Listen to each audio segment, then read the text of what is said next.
Welcome to my channel, Veterans Legacy. Before we dive in, take a deep breath. What you're about to hear isn't just a story, it's a memory etched into the heart of a man who spent his life in the shadow of thunderous engines and endless skies. This is one of those rare moments where humor, duty, pride, and unexpected courage collide in a way you'll never forget. The morning sun over Davis-Monthan Air Force Base had a way of painting everything in gold.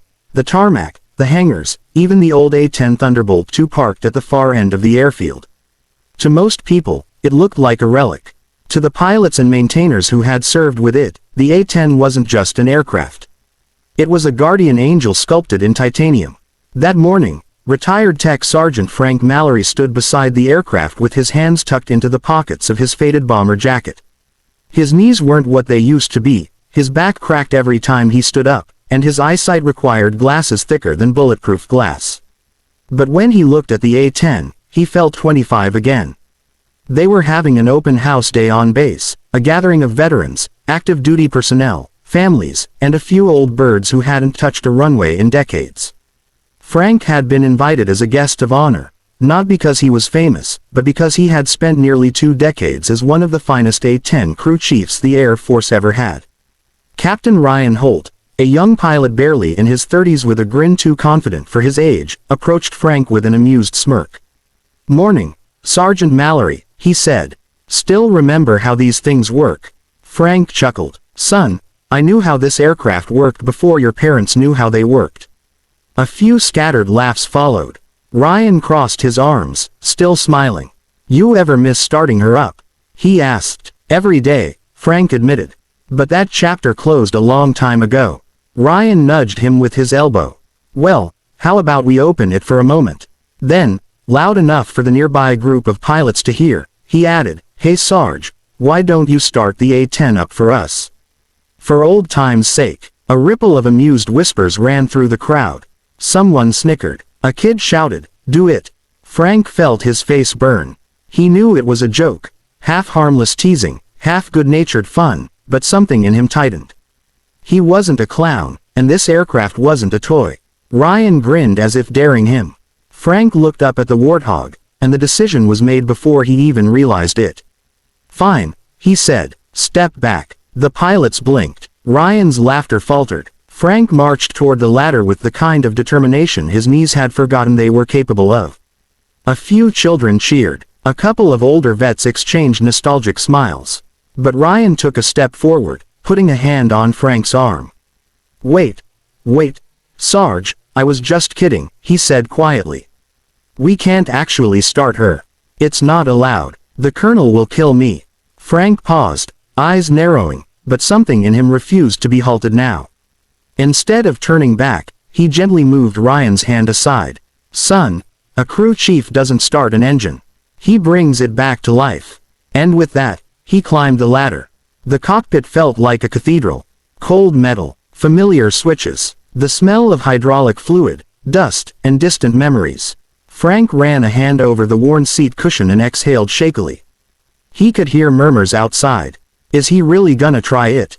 This is gonna be hilarious. What if he actually knows what to do? That last question made Frank smile. Inside the hangar, Colonel Harper, the operations commander, stepped out with a clipboard in hand. His expression froze when he saw the small gathering around the A-10. "What in the world is going on here?" he barked. Ryan gulped. "Sir, it's just a harmless." He didn't finish, because the A-10's canopy sealed shut. Frank's old hands hovered over the controls. Every motion was muscle memory. Every click was a lullaby from his youth. He flipped the battery switch. The console flickered to life. Outside, the crowd fell silent. Colonel Harper's face drained of color. "Oh my God, stop him. He's not cleared to." But the aircraft wasn't listening to the colonel. It was listening to Frank. He whispered to it like an old friend. "Wake up, girl, just one more time." He initiated the Apu start sequence.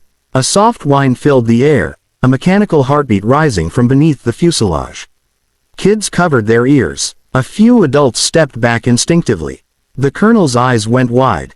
Who gave him power clearance? Why is the fuel system active? "Ryan, what did you do?" Ryan shouted helplessly. I thought he was joking. Inside the cockpit, Frank felt tears sting his eyes as the familiar hum washed over him. This sound, he whispered. I've missed you. He pressed the engine start button for the right engine. The turbine whirled, quiet at first, then building. The sound climbed like a spirit returning to its body.